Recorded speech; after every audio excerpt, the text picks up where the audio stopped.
നമസ്കാരം. നറുനീണ്ടി സർബത്ത് അഥവാ നന്നാരി സർബത്ത് നമ്മളെല്ലാവരും കടകളിൽ നിന്നെല്ലാം കുടിച്ചിരിക്കുമല്ലേ. അതെങ്ങനെയാണ് നമ്മുടെ വീട്ടിൽ ഉണ്ടാക്കാമെന്ന് നമുക്ക് എളുപ്പത്തിൽ ഉണ്ടാക്കാം. ഞാനൊരു വീഡിയോയിൽ പറഞ്ഞിരുന്നു നറുനീണ്ടി സർബത്ത് ഉണ്ടാക്കുന്നതിനെ കുറിച്ച് പറഞ്ഞു തരാമെന്ന്. അത് ഒരു നറുനീണ്ടി കിഴങ്ങ് എന്ന് പറഞ്ഞിട്ടൊരു ചെടിയുടെ വേരാണ്. ആ വേര് നമ്മൾ ഇപ്പോൾ പെട്ടിമരുന്ന് കടകളിലൊക്കെ കിട്ടും. ഒരു 100 ഗ്രാം ഒരു 50 രൂപയ്ക്ക് ഒക്കെ കിട്ടും. ഇപ്പോൾ അത് വാങ്ങി നന്നായി കഴുകി അതൊന്ന് വെള്ളത്തിൽ 2 മണിക്കൂർ ഇട്ട് വെച്ച് കുതിർക്കുമ്പോൾ അതൊന്ന് നന്നായി ചതച്ച് നമുക്ക് അതിൻ്റെ 2 കപ്പ് വെള്ളം ഒഴിച്ച് നമുക്ക് ഒന്ന് തിളപ്പിച്ച് അതിൻ്റെ സ്മെല്ലൊക്കെ ഇറങ്ങി നല്ല അത് തിളയ്ക്കുമ്പോൾ നല്ലൊരു നറു സുഗന്ധമായിരിക്കും അതിന്. അത് മാറ്റി വെച്ചിട്ട് നമുക്ക് 2 കിലോ പഞ്ചസാര, ഒരു 100 ഗ്രാം നറുനീണ്ടിക്ക് 2 കിലോ പഞ്ചസാര സിറപ്പ് ആക്കാനായിട്ട് പാത്രത്തിലിട്ട് അതിലേക്ക് വെള്ളം ഒഴിച്ച് നന്നായി തിളപ്പിക്കുക. നന്നായി തിള വരുമ്പോൾ പഞ്ചസാരയിൽ അഴുക്കൊക്കെ ഉണ്ടെങ്കിൽ അതൊന്ന് മാറാനായിട്ട് നമ്മൾ പണ്ട് കാലത്തുള്ളവർ ചെയ്തിരുന്നതാണ് കോഴിമുട്ടയുടെ വെള്ള ഈ തിളച്ച പാനിയിലേക്ക് ഒഴിക്കുമ്പോൾ അഴുക്കൊക്കെ അതിൽ പിടിച്ച് നമുക്കത് അരിപ്പകൊണ്ടോ എടുത്ത് മാറ്റാവുന്നതാണ്. ഇന്നത്തെ പഞ്ചസാരയിലൊന്നും പഴയ പോലെയുള്ള അഴുക്കുകളില്ല. അത് കെമിക്കലൊക്കെ ഒഴിച്ച് ശുദ്ധീകരിക്കുന്നതുകൊണ്ടാണെന്നും അറിയില്ല. എങ്കിലും ഞാൻ ഇത് വെച്ച് മുട്ടയുടെ വെള്ള എന്നിട്ട് പിന്നെ നമ്മൾ അതെടുത്ത് മാറ്റുക.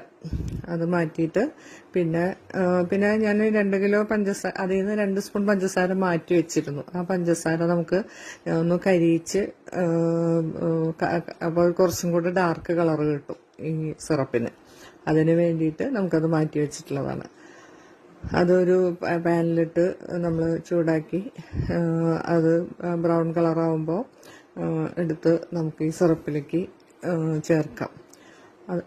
പഞ്ചസാര ഇട്ട് നമ്മൾ ഇതിട്ടതിന് ശേഷം നമ്മൾ ഈ നറുനീണ്ടി തിളപ്പിച്ച് വെച്ചിട്ടുള്ള ആ സിറപ്പും ഇതും എല്ലാം കൂടെ ഒഴിച്ച് ഒരു അരമണിക്കൂറൊന്ന് തിളപ്പിച്ച് ഒരു ഒട്ടുന്ന പരുവം ആവുമ്പോൾ ഈ പഞ്ചസാര സിറപ്പ് കുറുകി നമ്മൾ കയ്യിലിങ്ങനെ ഒട്ടുന്ന നൂൽപ്പരുവല്ല, ഒട്ടുന്ന പരുവത്തിൽ ഇത് മാറ്റി കുറുക്കി നമുക്ക് കുപ്പികളിൽ സൂക്ഷിക്കാവുന്നതാണ്. ഇതിന് നമുക്ക് വേണ്ടി വരുന്ന ചെലവ് ശരിക്കും പറയുകയാണെങ്കിൽ ഒരു 150 രൂപയ്ക്ക് നമുക്ക് പിന്നെ കുറച്ച് നമ്മുടെ സമയം അതുണ്ടെങ്കിൽ നമുക്ക് നല്ല നറുനീണ്ടി സിറപ്പ് വീട്ടിൽ തന്നെ തയ്യാറാക്കി വെക്കാം. ഇത് ഒരു 2-3 ലിറ്റർ നമുക്ക് എന്തായാലും കിട്ടും. നമുക്കറിയാലോ ഒരു ചെറിയ കുപ്പി സിറപ്പ് നമ്മൾ കടകളിൽ നിന്ന് വാങ്ങിക്കുമ്പോൾ അതിനുള്ള വില. അപ്പോൾ കുറച്ച് സമയം ഉണ്ടെങ്കിൽ നമുക്ക് നല്ല സിറപ്പ് ഉണ്ടാക്കാം. പിന്നെ നമ്മൾ കടകളിൽ നിന്ന് കിട്ടുന്നത് വെറുതെ പഞ്ചസാര കരിച്ച് അതിൽ ഇതിൻ്റെ എസൻസ് ഒഴിക്കുന്നതാണെന്നാണ് പറയുന്നത്. ഇതാവുമ്പോൾ നമുക്ക് നല്ല ഹൃദ്യമായ സുഗന്ധവും പിന്നെ ഈ വേനലിനെ തണുക്കാൻ ഏറ്റവും നല്ലതാണെന്ന് പറയുന്നുണ്ട് നറുനീണ്ടി കിഴങ്ങ്. ചൂടിനെ അതിജീവിക്കാൻ പണ്ടൊക്കെ മുടി കഴുകാനൊക്കെ ഇതിൻ്റെ വേരും രാമച്ചൊക്കെ വെള്ളത്തിലിട്ടിട്ട് നമ്മുടെ പൂർവികരൊക്കെ മുടിയൊക്കെ കഴുകിയിരുന്നു എന്ന് പറയുന്നുണ്ട്. നല്ല സുഗന്ധം. ഇതിൽ വേണമെങ്കിൽ നമുക്ക് രാമച്ചവും തണുപ്പിന് വേണ്ടി ചേർക്കാം കേട്ടോ. എല്ലാവരും ഒന്ന് ട്രൈ ചെയ്ത് നോക്കൂ. നന്ദി.